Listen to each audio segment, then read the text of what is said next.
Good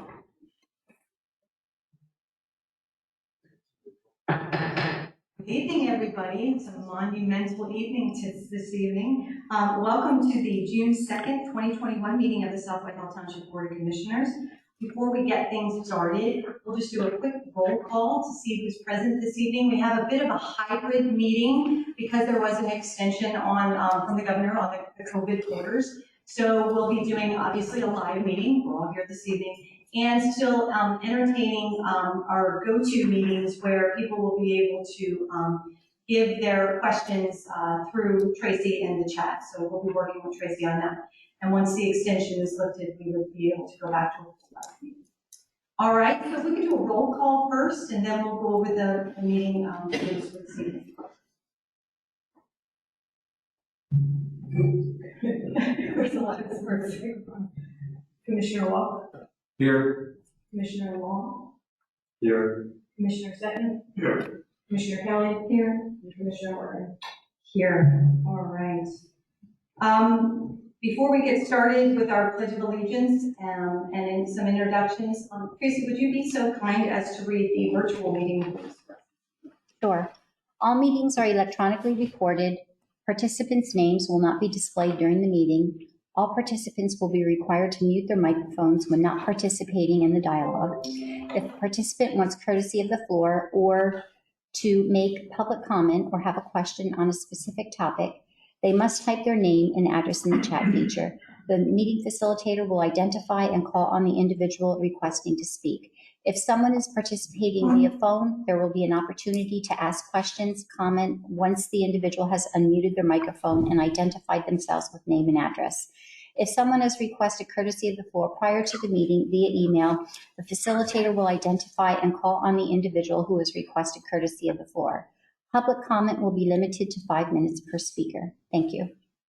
Thank you, Tracy. So before we get things started this evening, I'd ask if everybody would please rise and join me. I pledge Allegiance to the flag of the United States of America and to the republic for which it stands, one nation, under God, indivisible, with liberty and justice for all. I'd like to note that all public sessions of the South Whitehall Township Board of Commissioners are electronically recorded, filed, and posted on board docs for the public access. And before we get into our meeting agenda for this evening, I wanted to place a warm welcome to our newest commissioner, Commissioner Ben Long, who's to my left. Welcome, Ben. I look forward to working with you. And also welcome all of you to our new meeting room. We're excited to be back in person and looking forward to great things. So all that being said, we can move right into our agenda. And first on our agenda for consideration this evening, we have our May 19th, 2021 Board of Commissioners meeting minutes. Do you have any questions or comments from the board on said meeting minutes?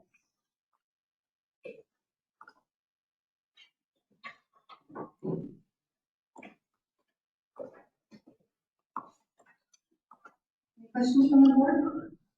None? Do I hear a motion to accept the May 19th, 2021 BOC meeting minutes? So moved. Second. We have a motion on the floor from Commissioner Kelly. We have a second from Commissioner Wall. Can I have a roll call, please? Commissioner Wall? Yes. Commissioner Long? As a result of the fact that I wasn't a city commissioner, I'll abstain. Commissioner Sutton? Yes. Commissioner Kelly? Aye. Commissioner Morgan? Aye. Motion carries. All right, thank you, everybody. Next this evening, we have no presentations, no ordinances. However, we do have a resolution for consideration and possible action this evening. This is a resolution extending the conditional final approval granted to a major plan entitled Parkland Manor Phase 4 Senior Living. Mr. Manhart, would you like to present for Mr. Ertman? Let me go first. I can just give a brief overview. The application is located at 4636 Cracker Sport Road, the former racket club, or Parkland Manor as it's known. The application was to construct a 4-story, roughly 90,000 square foot senior living building and associated parking lot. The Board granted final approval at their June 3rd, 2020 meeting, and they are seeking an extension for 9 months or 10 months to March 31st, 2022. And with that, I will hand it over to the applicant. Thank you, Dave. Good evening, Commissioners, and by the way, congratulations. I'm proud to be here at your first public meeting, which I told you it's the first actual public meeting. I think Dave summed it up. Basically, we're asking an extension until March of next year to report the plan. I'm sure one of the questions will be why does it take so long? Obviously, I'll start with COVID. Everybody knows how complicated things are out throughout this time period. There were also some issues that had to be resolved with respect to legal issues, so to speak, internal issues that had to be resolved between the attorney and the engineer. And then the final thing is there's a lot of outstanding issues, not that any are significant, but there's a number of agencies, even within the township, you have to kind of dot the i's and cross the t's. Will it take to March? I don't think so. I can tell you the developer and the owner is pressing us to get recorded as quickly as possible. But we prefer to push it to March, we got to use time for that. Realistically, we're hoping to have it recorded by the end of December, by the end of the year. We're just going to make sure that we have, as I say, there's bases covered, so we don't have to go back to the project for another extension. That's pretty much it. Is there any questions? Thank you.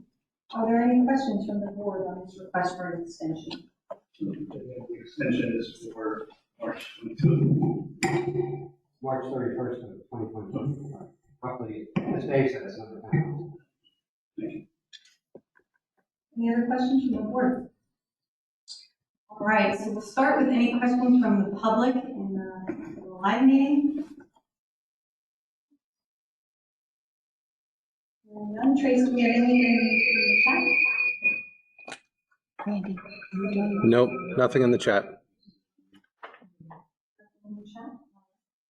That being said, do I hear a motion to move forward with the extension of the conditional final approval granted major plan entitled Parkland Manor Phase 4 Senior Living? So moved. We have a motion from Commissioner Sett. Would you like to second that one, Commissioner Kelly? Have a roll call vote, please. Commissioner Walk, Yes. Commissioner Long, Yes. Commissioner Seton, Yes. Commissioner Kelly. Aye. Commissioner Morton. Yes. Motion carries. Thanks, Bill. Congratulations. Thank you. Thank you. All right. Next this evening, we have two motions for consideration and possible action. The first motion is a motion requesting permission to award bid with regard to roadway paving project. Herb, the floor is yours. Good evening, Commissioners. South Whitehall Township Public Works Department is respectfully requesting permission to award the 2021 road paving bid to Lehigh Valley Site Contractors, a division of H&K Group, for $981,481.50. Attached to this memo is a list of the roads that will be repaved in this bid. The capital improvement funds, we have been approved and budgeted for the Clifford Park Annex and Woodlawn Manor Annex areas. The budgeted amount for this project was $1,285,455. Thank you. Are there any questions from the board on this particular request to move forward to award a bid regarding the roadway paving project? I just had one question, Herb. Have we done business with the Lehigh Valley Site Contractors in the past? Again, I've only been here going on 3 years. I haven't here. We had New Enterprise in 2019. Last year, we did it all in-house, and then this year, but H&K is a major company. They make their own blacktop. They're as big as New Enterprise, if not bigger. So I don't foresee any problems with them. Okay, very good. I did recognize the New Enterprise still name and size. Okay, thank you for that. Any other questions from the board? I have a general question, just a simple answer.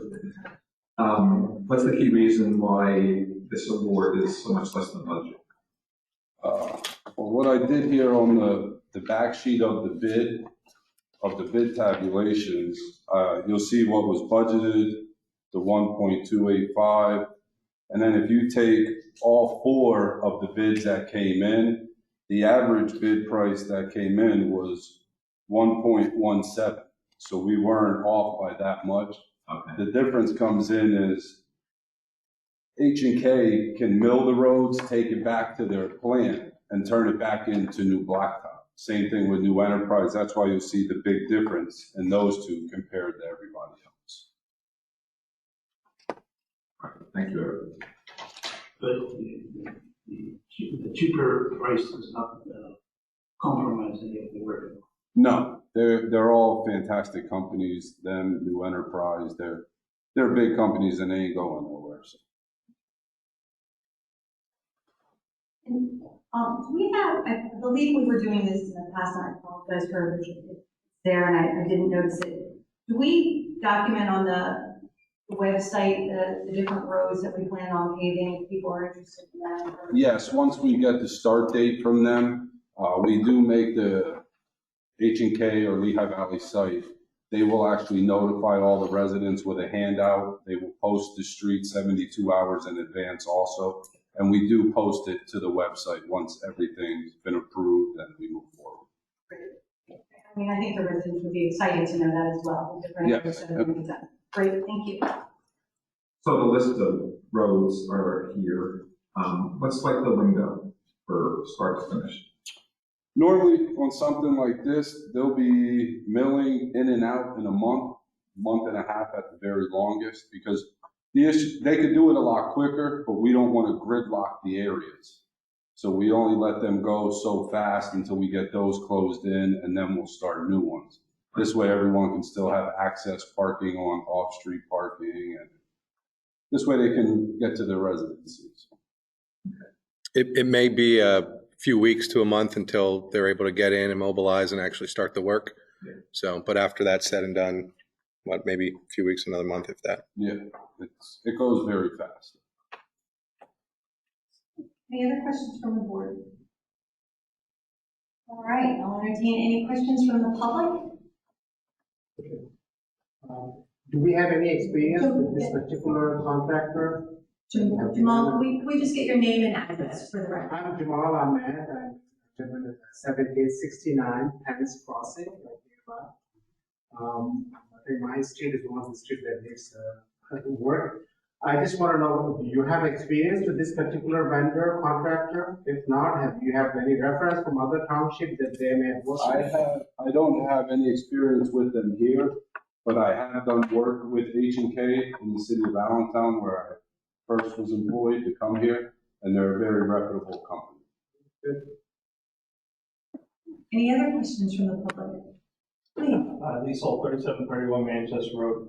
For out of curiosity, is there a warranty on their paving? What's the Yes, it comes with an 18-month warranty also. Yeah, everyone has the security of it for 18 months. Any other questions from the public? Casey, any questions in the chat? No questions in the chat. Thank you. Nothing. All right, that being said, do I hear a motion to move forward to award the bid to Lehigh Valley Site Contractors Division of H&K Group for the roadway paving project? Second. We have a motion on the floor from Commissioner Kelly, a second from Commissioner Walk. Can I have a roll call vote, please, Renee? Commissioner Walk? Yes. Commissioner Long? Yes. Commissioner Sutton? Yep. Commissioner Kelly? Aye. Commissioner Morgan? Yes. Motion carried. Thank you, Herb. Thank you. All right, next this evening for consideration and possible action, we have a motion to add 2 vehicles to the Green Walls insurance fleet. And with us this evening, we have Fire Commissioner Chris. Oh, sorry. That's right. Good. Yep. Good evening, commissioners. Basically, what we're looking for is Greenwalls is looking to add 2 utility vehicles to the fleet. The vehicles themselves will be purchased by the Greenwalls Fire Company, and they'll be owned by the fire company. What they're looking for us to do is to cover the insurance costs, the fuel costs, and repair costs as needed. The request came to me through Chief Gardner as to a need for additional people moving vehicles due to basically a large influx of volunteers they have had. They've had a very successful campaign with getting more volunteers in. which resulted in the need for more vehicles they've been asking for now. So yes, as far as that goes. So we were looking at putting them on the fleet insurance and then covering the cost of the fuel and then repairs as needed. From a precedent standpoint, do we already do this with any other vehicles that we don't own with the fire companies? Vehicles, is that how- Yes. Yeah, okay. Great. So it's just following the same procedure that's done. Yes. Are there any other questions from the board on this particular request? I have one question. I believe you said that the fire company was purchasing the vehicles themselves. That is correct, yes. So I understand we have a fire tax that helps with vehicle fleets and Yes. incentives to the fire companies. Is there a reason why the fire company is buying out of their own funds as opposed to utilizing the fire tax that was earmarked? There's nothing on the, it's additional vehicles that we don't have on our fleet plan. So it's not like something that was in the plan already or vehicles that we already owned in the fleet to be replaced. They're looking to add, and they came to me without not requesting for us to purchase the additional vehicles. But I believe they were doing that through the Relief Association and probably a low-cost loan that way. That was their choice to go that route. They didn't even approach me for vehicles. They approached me directly with just the insurance and fuel costs. So maybe you don't know the answer tonight. I don't mean to put you on the spot, but Sure. So if we have a fleet plan for them, we plan for growth for them, fire companies to grow, but they might need additional vehicles. We've got 3 fire companies to manage in the township. Correct. We have not looked to add to the fleet. We were actually, there's I believe our fleet replacement plan needs to be reviewed and make sure we have everything in order. We've been talking about that and looking into ways of getting the fleet replacement plan updated. So I want to update the fleet replacement plan. And then at that point, I would say if we were having that kind of influx and we need people movers, we should probably at some point address that going into the future. It's not a common problem to have in the volunteer fire service. It's a good problem for us to have at South Whitehall, I guess, because it's usually they're not beating down the doors to get into the volunteer fire companies anymore. Most all volunteer organizations are hurt. So does that answer well enough? So that's something we'll look at in budget season. I think we could start to look at stuff like that as needed for sure. And I think they look at that more, they look at that closely. The chiefs, that's a group decision with the chiefs too, when they come in and decide what kind of fleet management and additional vehicles they might need as a whole for the entire township. So Yes.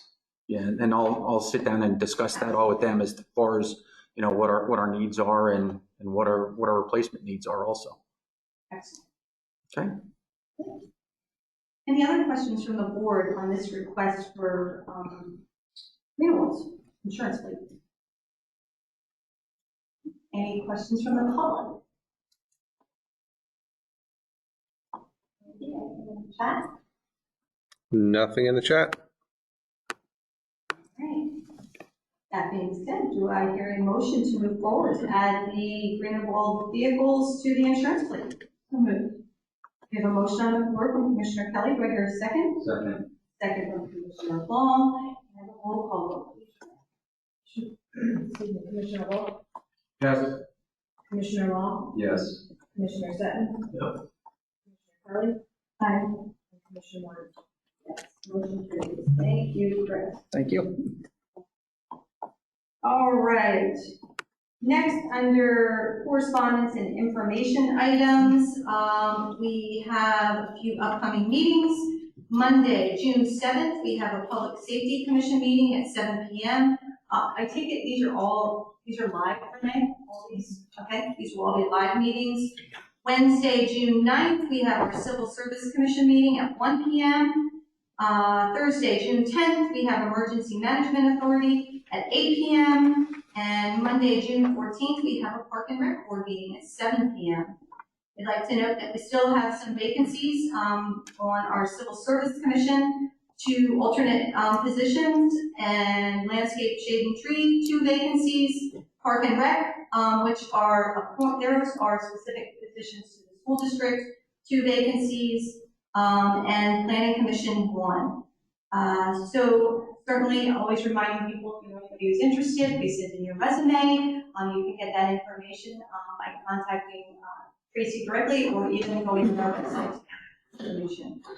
So we had talked about getting together as soon as possible. I know our Civil Service Commission is in dire need of an alternate, and then also planning. So we should probably think about a day that works. We talked about the workshop meeting, what's the date on that? June 9th, for a workshop meeting to do interviews, at least for planning board, at the very least. So if that works for everybody, I think we should consider moving forward with that. So we can start getting the interviews completed. Yes, we had agreed to that last month, on the night we were gonna hold a meetings to interview candidates for the different boards. So let's plan on that, and Renee, I'll defer to you for the plan on that one. All right, that's all I have to report on boards and commissions. Commissioner Morgan? Sir. I'd like to give the Finance Committee report based on our meeting on May 20th. I'd like to thank Scott Barrett for the entire finance team for all the work you're doing to complete the audits. So steady progress is being made on the outstanding 2016 through 2020 audits. Individual audit reports will be completed for each year. And in addition, the group of 2016 through 2019 audit reports are being managed as a group. The audit report will include the financial report and the audit opinion with findings and recommendations. And those findings and recommendations will include financial accounting problems identified while completing the audits, corrections already made, and other potential solutions. The draft 2016 and 2017 auditor financial reports without the audit opinion has already been delivered to the Board of Commission. The next Finance Committee meeting will be held on June 17. The auditor will attend the meeting to provide us audit status update. Now, the next major milestone is the most important thing here. Our auditor will present the draft 2016 through 2019 audit reports, including the audit opinion, to the Finance Committee in July. And then the Finance Committee will have an opportunity for Q&A and provide feedback to the auditor at that meeting. Then after that, the auditor will sign, date, and issue the final 2016 to 2019 audit reports. And then the auditor will present those final reports to the VOC, expectation that will occur in August 2021. Separate work is in progress on 2020 as well, and will be completed by the end of this year. So I consider this, and hope all of you will consider this to be good news. There's steady progress, and this is a relatively detailed audit status update. So thank you again to Scott Barrett and the entire financial team for the progress you're making. Any questions? Thanks, Mr. Kennedy.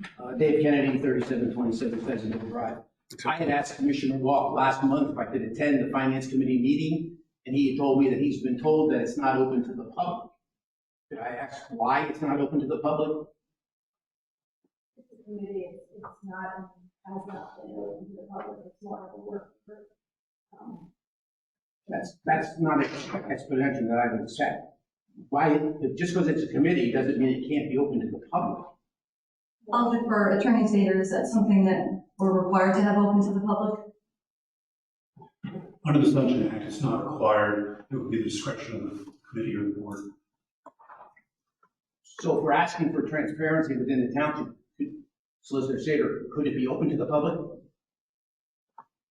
If the board and committee wish to, yes, sir. That would be the Finance Committee? Yes. Which is chaired by Commissioner Walker. There's two commissioners on the board, Commissioner Kelly and myself. There's no chair per se. So at this point, would you allow publicly, if it would be open to the public, as the two commissioners who serve on that committee? That would be a full board decision though, wouldn't it, Joe? Not a finance, because that's not a, Correct. And when I said the board of commissioners and the committee, the reason for saying that is obviously the two committee people who are on it, because of the way the Sunshine Act works, they can meet anytime they want. And if they don't like the idea of having public there, they could just end run it and basically meet at a local diner if they chose to do so, because there's no requirement that the public be allowed to participate. That's why their buy-in to it would be important, but ultimately it's the board of commissioners, yes. Could I ask the board of commissioners to make that recommendation, or someone make it tonight and vote on that tonight? well, I'll say this, if we're gonna open this up to full, to the public, it's not gonna be a working shop meeting, then I don't get the meeting to it, it's gonna have to be a publicly announced meeting. I think we need to change the dynamic of the whole group, if that's the case. Well, we have three subcommittees. One is interview, one is fire subcommittee, and one is finance. So we're moving in the direction of the full board interview process. So that subcommittee is seemingly changing into a more public format where we're all involved. I'm certainly open to conversation with this board to consider opening up the fire subcommittee to be similar and finance as well. I've noticed that certainly Allentown has many subcommittees like this that are open to the public. I think it's certainly worthy of our conversation to see if that's something that's helpful for us as a board to gain broader information and also the public. I'll give my viewpoint. Let me back out of this specific question. And I'll make a statement that I've made previously at these meetings. I am in favor of this township having complete open transparency and using open public meetings as a vehicle to achieve that goal.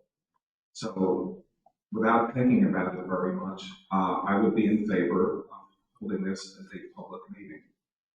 That being said, we must get work done. So at the present point in time, with two commissioners and 3 or 4 staff members at any given meeting, we are able to communicate effectively. So we would have to maintain that standard even if we open up the meetings to the public.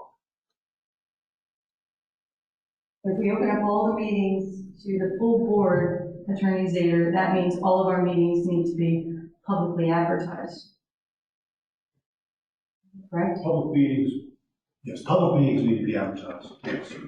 And if the decision of this board is to open up meetings such as the Finance Committee meeting to the public, I would think that would call for advertising the Sunshine Act, even though it's not required to be a public meeting. Which adds another level of, and I'm not against having the public at those meetings either, I have no problem with that, but it adds another level of complexity to planning and actually getting any work done, because of planning those meetings, advertising those meetings, and making sure that, everybody is made aware of them. So just something to think about. Commissioner Morgan, a committee meeting, the public doesn't have to be involved in the meeting, they can just be at the meeting. I'm not talking about the public, I'm talking about the commissioners. If we open up the meetings, if we change our committee meetings to full board meetings, then we all of a sudden have changed the dynamics where we have to publicly advertise all this. I'm not talking about the public being there, I'm talking about all the commissioners. Why would you want all the commissioners there at a committee meeting? Because then you have a forum at that committee meeting, which you should not be able to vote on. That should be done here in the sunshine. But that's what Commissioner Kelly was just saying. With interview committee, it's going to be a full board as a workshop. I keep saying it's a committee. It's a committee of 2. No. It doesn't have to be a committee of the board. But the interview committee, the request was to bring everybody in. I'm talking about finance committee. I'd like to make a clarification for my own benefit and perhaps Mr. Kennedy's benefit. Right now, he's only speaking about the the finance committee. I don't think he's initiating a discussion, and I'm not in favor necessarily of a discussion of doing this for all commissions. Yes, we had a discussion about the interview committee, about opening it up to the board for very specific reasons. And that's so that the full board is informed proactively and engaged in deciding who is selected for these different positions. Now, we just made mention to the fire committee. I don't think anyone here said we need 5 commissioners and a fire committee. I don't think anyone said we need to have 5 commissioners at a GAT meeting or parks meeting or shade tree meeting. I don't hear anyone advocate that. I hear Mr. Kelly advocating that this committee, which is attended by 2 of the 5 commissioners and is held as a working meeting, that it simply be open to the public. Right, so I don't think we should take his specific comment or question and extrapolate it into something that's very ambiguous and confusing. Are you guys comfortable with having the public at the I have no problem.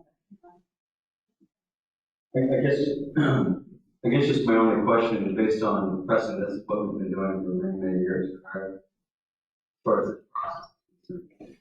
As far as I understand, in the Parkland School District, Parkland School Board has the same exact process. Is that not correct? No, it's not correct.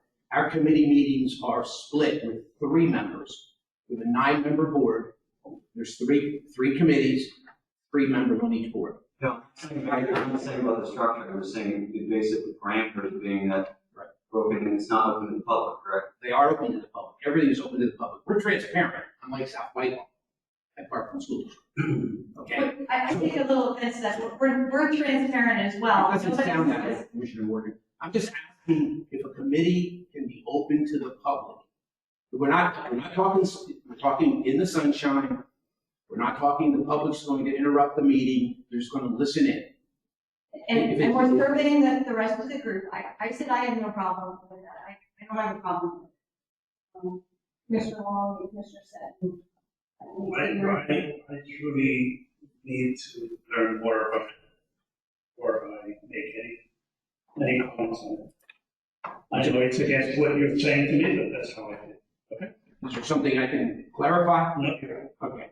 Thank you. Well, I think maybe we can discuss this further as a group and make a decision at our next meeting. Thank you, Commissioner. But I do disagree with you. South Whitehall is very transparent, so I disagree with your statement. All right. You have the right to disagree.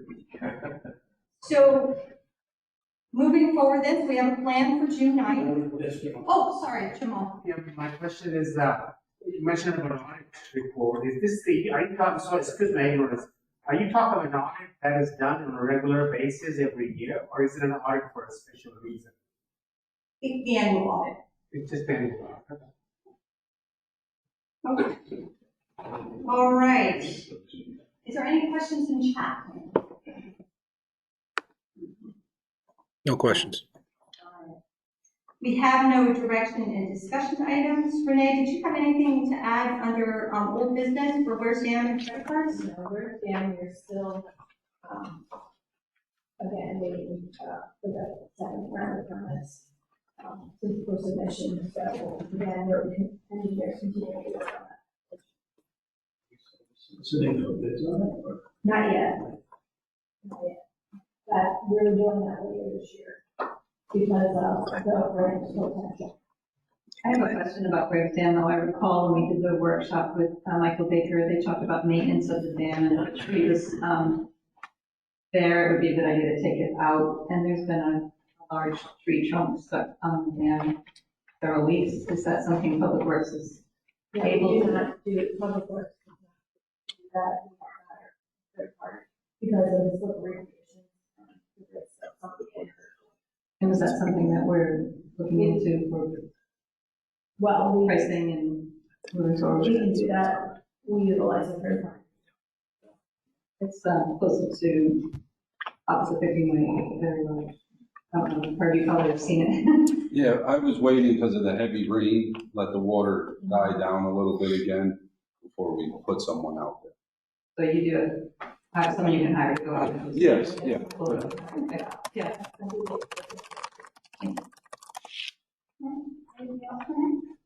No. Any questions from the public on any old business items? Anything from the chat? No. All right. This is now the opportunity for any non-agenda item from the public or courtesy of the floor. Is there anybody this evening who would like courtesy of the floor? Dave Burke, 1436 Buck Trail Road. Question on the Parkview meeting. At the last meeting, I offered to try to get a rough approximation of the number of citizens who'd like to attend. So far, I've gotten 50 people who said they definitely will be attending. Again, recognize that I was asking the question 6 weeks before the meeting. I think a lot of people have, kind of put off responding. I'm amazed that even 50 responded that quickly. I would anticipate, again, well over 100 people attending the meeting, given that we have so much interest in some petitions.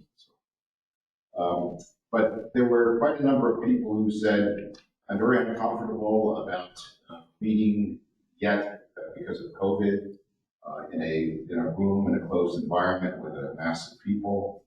And my understanding is that we're not able to have full participation remotely. I think people got very used to the GoToMeeting format and being able to watch, hear, as well as make comments live to the meeting environment. And I was wondering why that is the case. Is there a limitation on the equipment that we have available to us so that we can have full participation? And we can clarify that answer. Well, for that Parkview meeting, as I had emailed you, we were looking to go to the school district so they lifted their right, that allowance of people. Right. So it would be in an auditorium in where I'm not sure is where. We're still nailing it down, but. We're still confirming the problem with that is the technology of the schools. I'm not quite sure in the actual auditorium that would allow. I don't know how the sound would be on a virtual meeting in addition to the live meeting. Could we check that? Well, we were looking into it, but again, I can't. Sorry, I'm not looking for an answer now. So we're still, again, determining the final room with the school district that it will be in. But it will be into a large enough room for individuals to socially distance. Even though the guideline's been lifted, but again, social, Right. it should be a large enough room.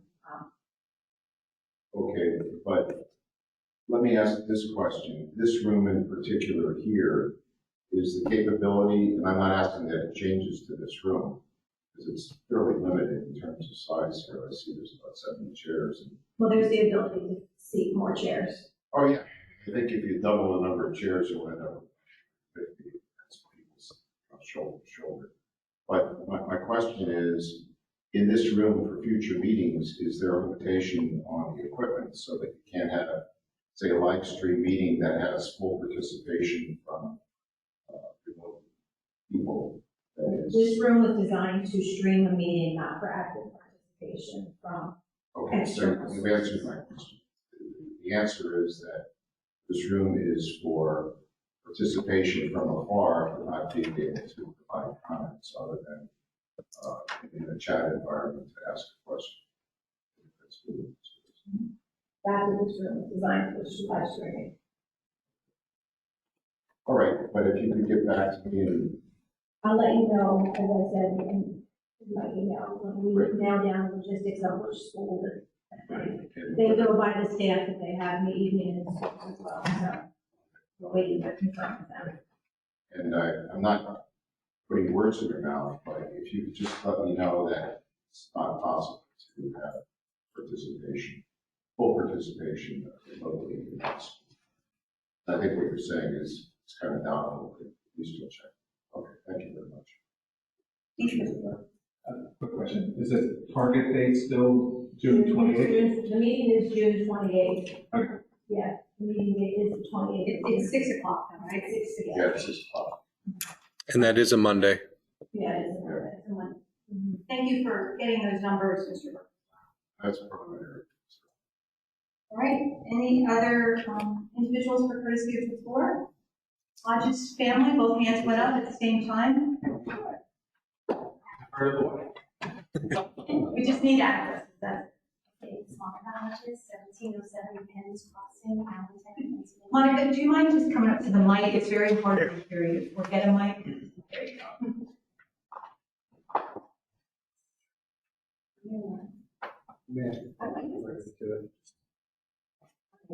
Actually, I had two things. One, I wanted to go beyond what Mr. Burke had asked about the virtual meetings and participation. You're not hearing me? No. You may have to talk right into it. Try this one. Okay, can you hear me now? No. Okay, if I talk like this, it's easier if you come up to the mic or somewhere. Testing. Anybody else can't hear us. Oh, there you go. Make sure everyone can hear us. Wow.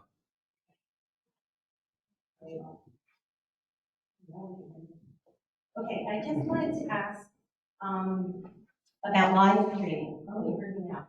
About live streaming and what we could do to help that in the future, because I feel like if we don't have the ability for people at home to participate, including a good amount of citizens who maybe do want to participate and don't have that opportunity. I'm talking about young families with kids. Maybe they have to split shifts, so there's someone always home with the kids. Someone who doesn't have mobility we all have. Someone who just is not able to get out and wants to participate. So how can we fix that? How can we be better? How can we be inclusive and not exclude those people who can't be there? I think it's really important that every citizen has the opportunity to participate. Can I just ask you a question? Just because maybe I'm ignorant, I'm just trying to understand how is anyone excluded based on the current process? Because if they can't participate in a meeting via virtual, and if they can't get in, they are somewhat excluded. They can watch the meeting, but they can't participate in it. So if they have a question as the meeting goes along, they don't have that ability to participate, and I think that's important. But once the order is lifted completely, everybody will have the opportunity to participate just like they could before. For now, we're doing hybrid meetings until, we get ourselves in a situation where the full order's been lifted.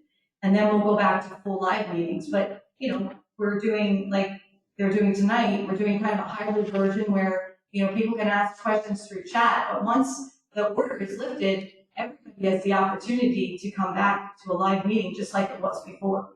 And that respectfully is my question. What happens to those who cannot participate in a live meeting? What happens to the people who aren't able to get out of their house, aren't able to get a ride, have small children, can't come here? How can they still participate virtually? How can we keep the virtual component? It is being done in other places. I just want to see how we could potentially do it here. So it's my understanding we're going to have the potential to live stream the meeting once the technology is in place.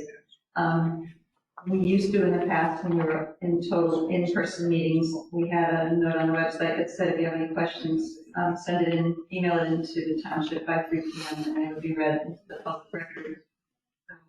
That is certainly one way to do it, but that doesn't allow if something comes up in a meeting that someone's not aware of. I don't know how else we can do that. I do know the governor's order will bring us through, I believe, the end of August, so we've got that much time certainly to talk about this further. I think it's an interesting topic to bring up because I know one of the things that the pandemic has been a positive is people have been able to, from the comfort of their home, attend a meeting and participate. That's something that a lot of people haven't done in the past. So I think your comment is an interesting one, and I think that it's something we should explore. I think a little bit of, seeing how this hybrid version works. So we do, like you said, you probably said we have a little bit of time to talk about options and opportunities. I don't think we're going to be able to make that decision tonight. I understand. We have to think about what's going to work in regards to dynamics and logistics, and but definitely something to think about. I just, that citizens, when they can't participate, they feel more included and they feel part of their government. And I think that's a really positive thing, something we shouldn't lose. So that's a good point. It's a good point. I just wanted to verify the chat is open, right? Yes. So people who want to participate can go into chat. That's right. If they have a question, correct. Yep. So they can hear it. Yeah. They can see it. And they can talk about it. Correct. Yep. Well, through August. Okay. We'll see what happens. So I have a question.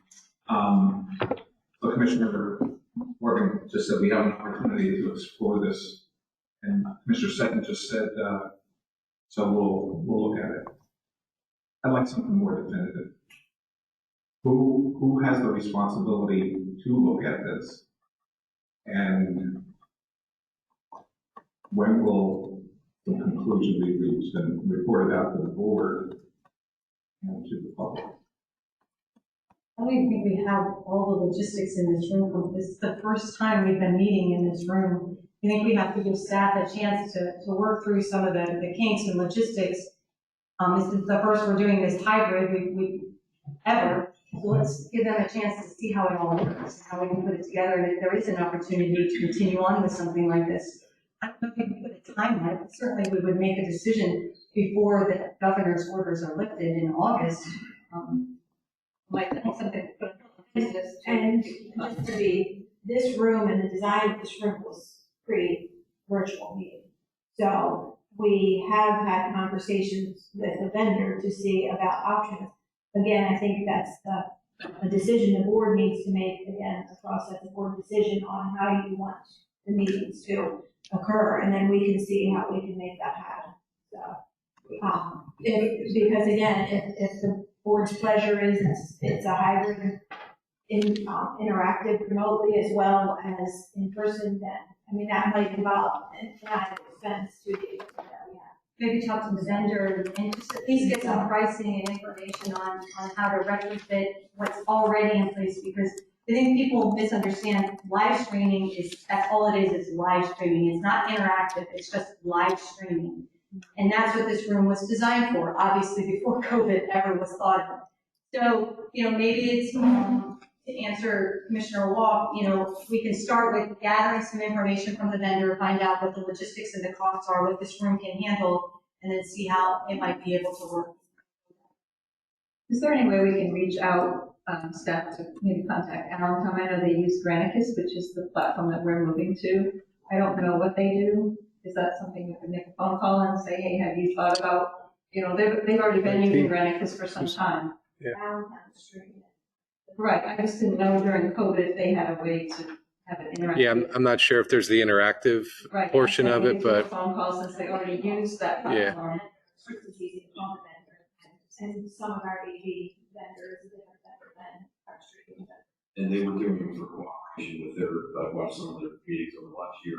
They had everybody email their questions or participation in advance, and they would spend the entire time go through every single email and do it that way, but they didn't have an opportunity to have a live conversation.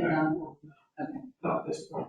Thank you. If I can just make a brief comment, I think as COVID sort of winds down a little bit, we go back to normal life. I think reiterating what other people have said here today, I would like to see how things kind of play out before we make any sort of reactionary decision, because the last thing I want to do is just from a fiscal perspective, make a decision to purchase XYZ from some vendor and two people take advantage of it. So I think it would behoove us to see who's even interested, because I think I've said this all along, COVID isn't going to rule our lives forever, and it shouldn't. So I think as things go back to normal, let's see who's even interested in taking advantage of something like that. Not to say we wouldn't be open to it, I just think anytime you hear the word vendor, then in business you think dollar symbols. So let's see how things play out and see how things go. I have a couple comments. And I'm gonna go back to what I said, because this conversation, it's been pretty open-ended, and I'll repeat, I didn't hear anything definitive enough from this board.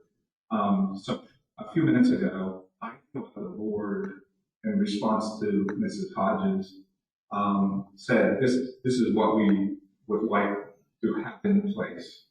All right, and I asked the question, who has the responsibility to put that in place and what's the schedule? And there was no answer about who has the responsibility and no answer on the schedule. And, well, let me continue, please, okay? And so I didn't get answers to those two questions, and I think it's possible to come up with some answer to those questions as opposed to defer.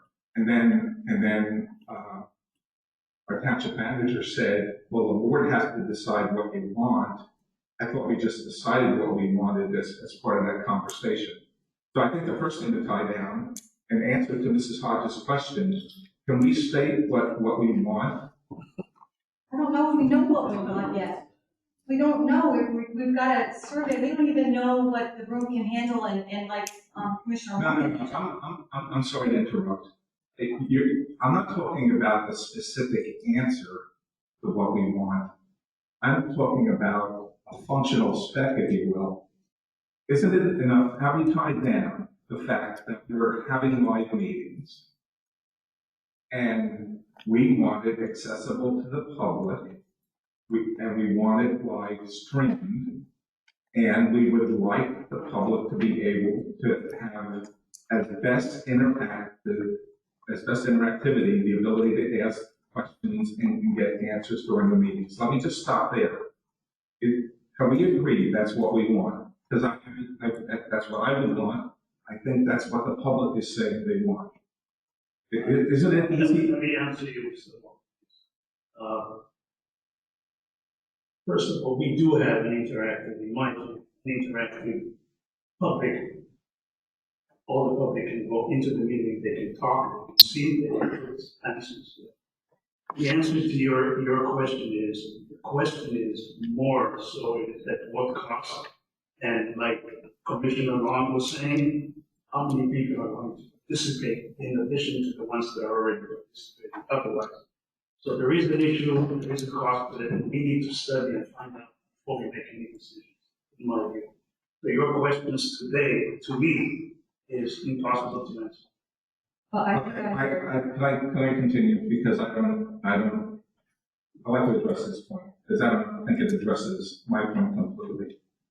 I was going to say this the last, but let me come to it now. Commissioner Long's point. I'm sorry. It's a nice question. I think you already have the answer. Mrs. Hodges has already spoken for the public, and Mr. Burke has just spoken representing a portion of the public, 100+ people who want to attend the parking meeting.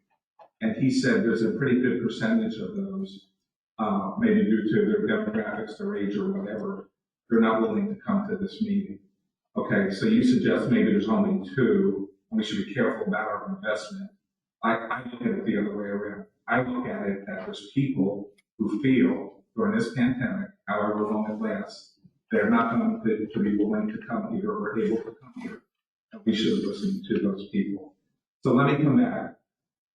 Now, we said we want live meetings, we want a live stream, we want the best interactivity.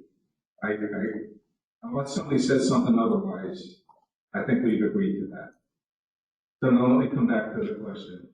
Who's responsible for figuring out how that can be put into place? Is that Renee Bickle?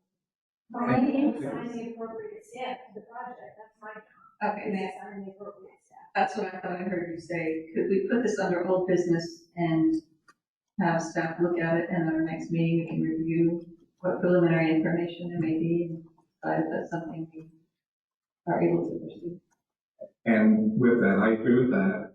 And with that, when you do that next piece of work, come back with a schedule, as opposed to, we don't know. A schedule, but the board would have to make a decision before, on whatever the. I understand that. I think, Renee, I think it's just a matter of having staff make a plan and have staff look into that. Take care of that. Just as a reminder, we are covered till the end of August with our current system, so we have June, July, and August. So with that, we can count on Renee to come back and give a report out on this. I'm sorry, I'll wait till she's engaged over there. I think she will. Okay. So in 2 weeks or whenever the next POC meeting is, this will be on old business and we'll come back. We will have an update. Okay. Thank you. Any other questions or comments? All right, I think we're done. Monica. I'm really sorry. I have another comment.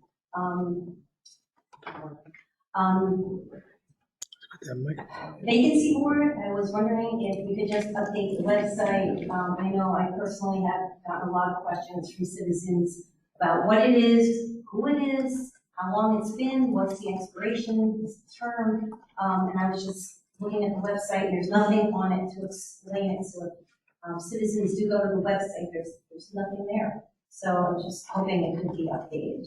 And that's it for me. Thank you. No problem. Mr. Hodges. Hello, Robert Hodges, 1707. I just want to make a couple of points about previous discussion about the live stream and everything. Microphone only works right up against your mouth, which I think is kind of hygienic. I'll try to speak louder because I'm not comfortable putting this next to my mouth. One, considering the amount of money that's been put into this building, if the board sets goals that they feel are worthwhile, I don't think there's any limitations to what technology can be done here if the board wishes it to be done. We have microphones, obviously, we have speakers. I can't believe that a computer can't be hooked up to the speakers in some way that someone participating virtually would not be able to be heard if they wish to speak through the computer and have real interaction rather than just submitting questions. In terms of submitting questions beforehand, I think Ms. Kelly touched on this. You never know what's going to come up in the meeting. I didn't know we were going to be discussing this. I couldn't put in a question beforehand about this, and I in particular wish to participate in every single meeting, but there are days when I cannot come because I'm on call and I'm in the hospital. I have to be there for emergency cases. And if I can watch on the computer and listen in, and if something comes up that I wish to speak about, not just type in a question, I want to be heard. And if that is not allowed, then that is not full participation. I think answering the question through chat, the request you have a question, you put it through chat, and you get an answer to it. I think that's sufficient. In my view, sufficient participation. Okay, I respectfully disagree with you. I'll give you an example. The woman with the pool with the bubble over it. That was a very long discussion that she was here. I'm sorry, on the computer. Had a long discussion with the board about that. If she were unable to come because she had children, she had a sick parent to take care of, but she wanted her voice to be heard, that wouldn't have been fulfilled by just typing in a question. That was a full discussion about all of the issues that she was dealing with that the board needed to hear. There's no way that could have been done by just typing in a question. You need to get full participation of the citizens. We need to have full participation virtually. And I guess that brings up my question. I'm a little unclear about this governor's dictate. It's going to end in August or something. I'm sorry, with social distancing. Are we saying that once that is done, that we're going away with the virtual meetings and we're only live? Or are we planning on doing virtual meetings forever? That's what the discussion is going to be about, if we're going to continue with the hybrid or not. Can anybody give me any reason not to continue with that? Perhaps I should weigh in on this.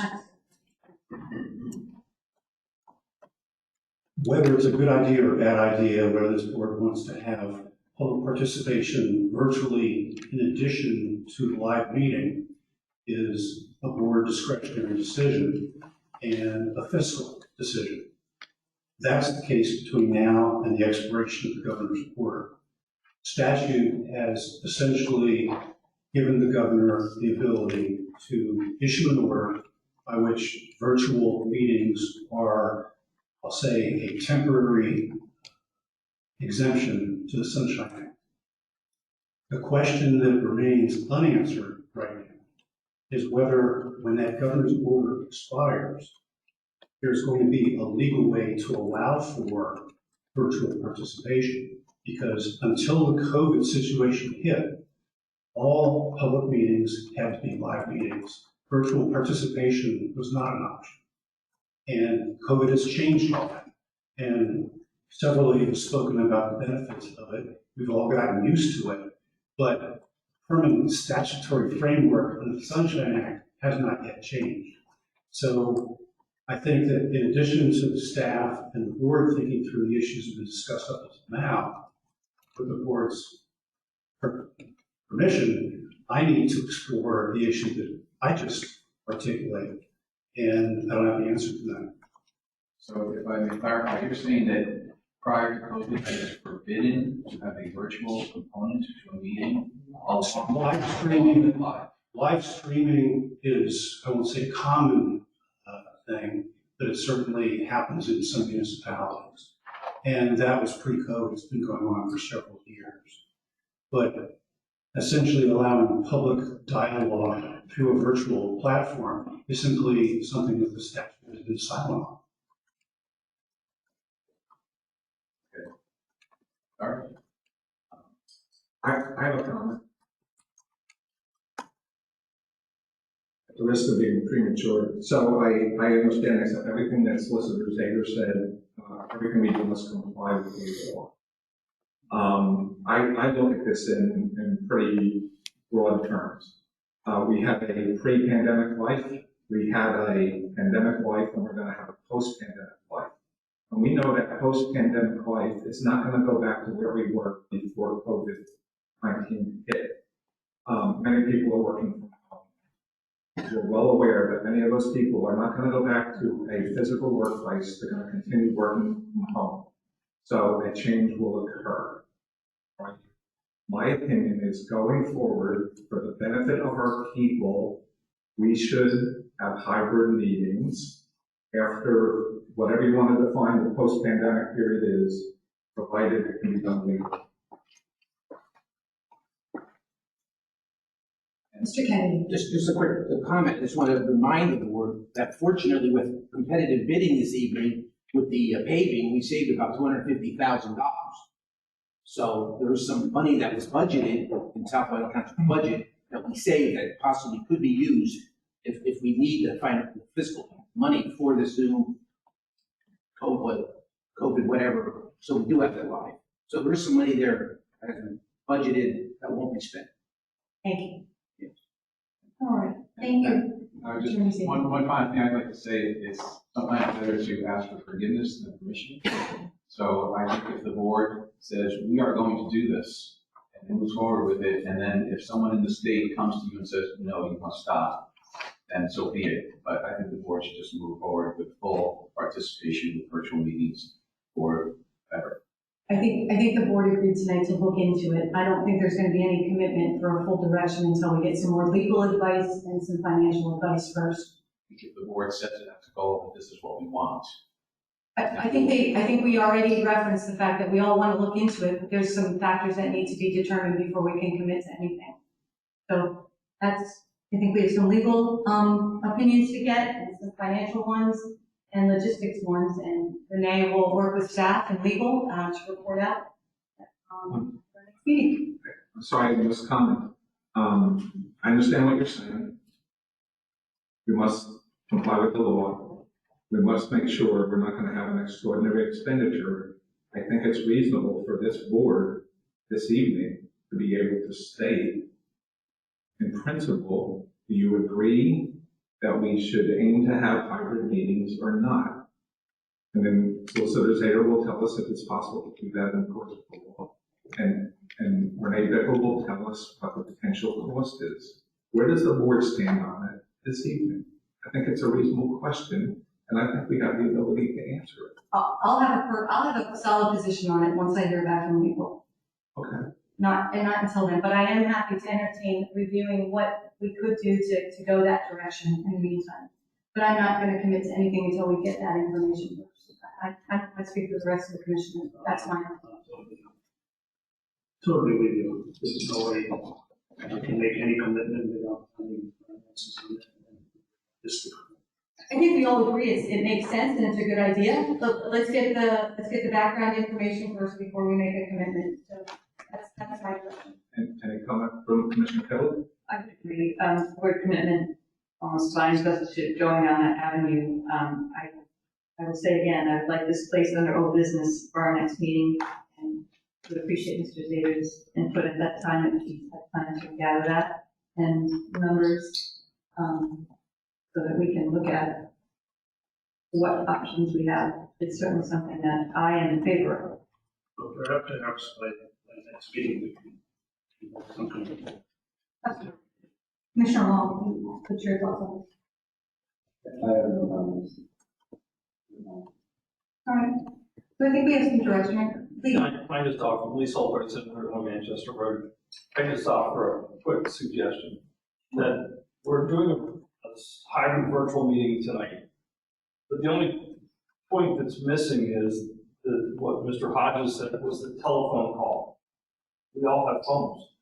If somebody's watching, I don't know, how many people are on now, Randy? 19. 19 people that aren't here.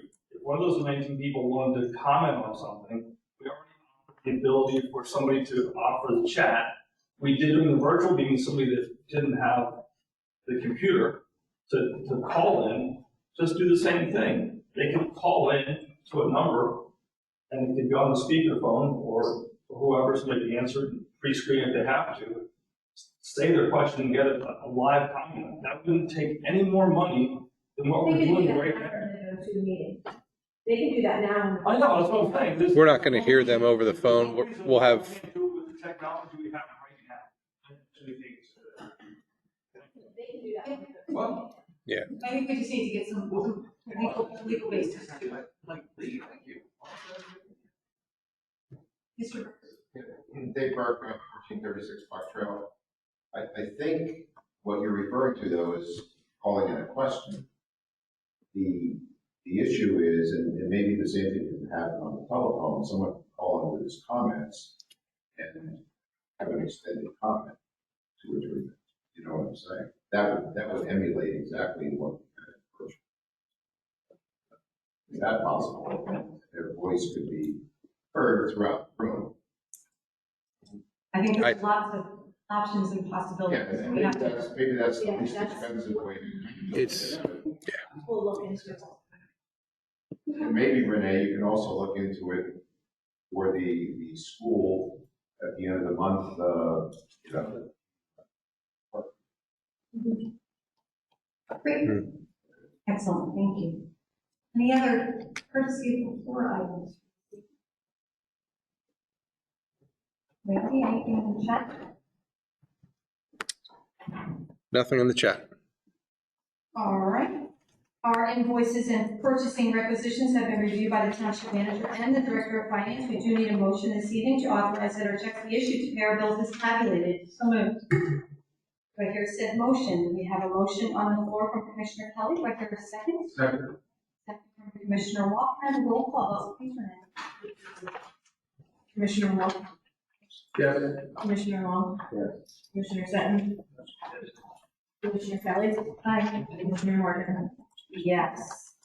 I'm going to suggest that we make a motion to adjourn prior to, the board does have to go into executive session this evening so that we don't have to come back into session to adjourn. So if you guys are all amenable to that, I'm going to ask for a motion to adjourn. A motion on the floor from Commissioner Long, second from Commissioner Kelly, and a roll call vote, please, Renee. Commissioner Walker. Yes. Commissioner Long. Yes. Commissioner Stephens. Commissioner Kelly. Commissioner Morgan. Aye. Motion carries. Thank you, everybody. Have a lovely evening.